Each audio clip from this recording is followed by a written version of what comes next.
Kita masih sadar bahwa Allah itu ketika akan menguji seseorang sudah pasti terukur, dan Allah punya alat ukur yang very sophisticated ya, sampai mendetail sekali, sangat canggih sekali.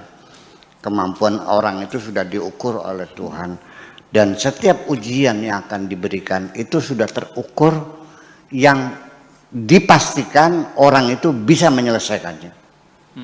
Tidak mungkin Allah akan menguji kita dengan sesuatu yang dipastikan kita tidak bisa. Makanya Tuhan tidak akan membebani kita dengan sesuatu di luar kemampuan kita. Makanya la yukallifullahu nafsan illa wus'aha. Allah tidak akan menyuruh kita kecuali dalam kemampuan kita.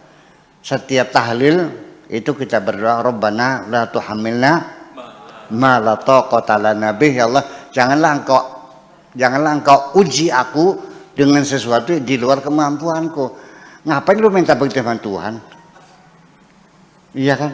Nah, itu namanya apa namanya? Ganjen-ganjenan namanya, ya. Kolokan apa namanya? Bermanja-manja kepada Tuhan lah. Sebetulnya doa itu juga sebetulnya tidak layak. Allah sudah ngukur kok, nggak usah minta Allah jangan berikan aku tugas di luar kemampuan. Ya nggak mungkin dong. La yukallifullahu nafsan illa wus'aha. Makanya doa semacam itu artinya bagi saya itu bukan doa sungguhan, itu doa kemanjaan aja. Setuju nggak? Ya iya, masa Allah tidak tahu. Nah makanya satu, kita yakini dulu kita bisa. Semua ujian yang Allah berikan kepada kita dalam kemampuan kita itu kita yakini dulu. Tidak mungkin Allah akan menguji kita di dalam kemampuan kita. Nah sehingga kita mengukur kita levelnya apa. Kalau saya levelnya sebagai raja di dunia ini, maka ujian saya akan lebih besar. Kalau saya sebagai tukang beca, maka ujian saya jauh lebih kecil lagi. Jadi akan disesuaikan dengan kedudukan kita, jabatan kita, tingkat intelektual kita, pengalaman kita, dan sebagainya dan sebagainya. Jabatan-jabatan sosial kita semakin tinggi pangkatnya, maka godaannya juga semakin tinggi.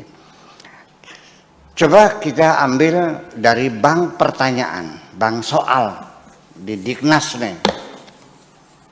Kita ambil bank soal untuk SD, SMP, SMA. Sama nggak pertanyaannya? Kalau untuk SD susah atau mudah? Kalau SMP? Kalau SMA? Kalau Anda mengambil program S3, pertanyaannya bisa bikin anak SD pingsan. Nah iya, jadi artinya ketika engkau semakin tinggi levelnya, pasti ujiannya akan semakin besar. Saya dulu ketika pulang orang nggak kenal siapa saya dan tidak pernah ada yang manggil kiai, ya saya nyaman sekali.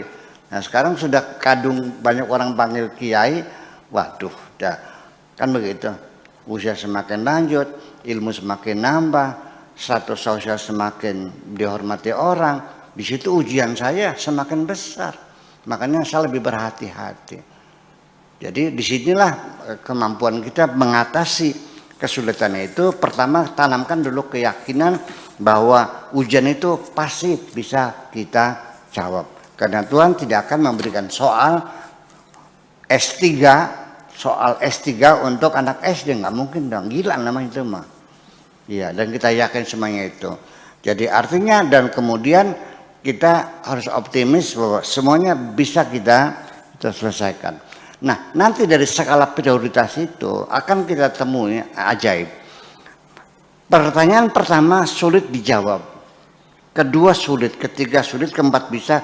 Nah, setelah kita menjawab 6, ternyata dari soal yang tadinya sulit itu ternyata terjawab dari 6 pertanyaan ini.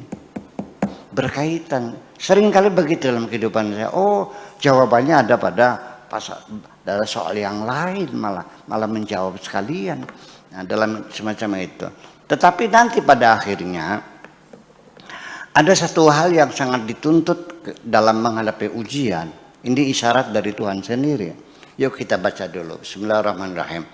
Wala nabluwannakum, niscaya pasti dan pasti kami akan menguji kamu. Bisyai'in, dengan sesuatu, minal khaufi, rasa takut, wal ju'i, dan rasa lapar.